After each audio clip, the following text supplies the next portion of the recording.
ॐ केशवाय नमः। ॐ नारायणाय नमः।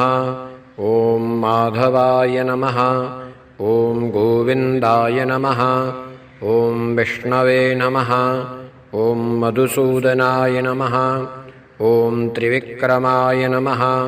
ॐ वामनाय नमः। ॐ श्रीधराय नमः। ॐ ऋषिकेशाय नमः। ॐ पद्मनाभाय नमः। ॐ दामोदराय नमः। ॐ सङ्कर्षणाय नमः। ॐ वासुदेवाय नमः। ॐ प्रद्युम्नाय नमः।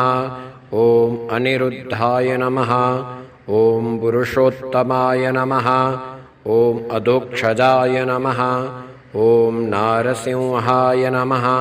ॐ अच्युताय नमः। ॐ जनार्दनाय नमः।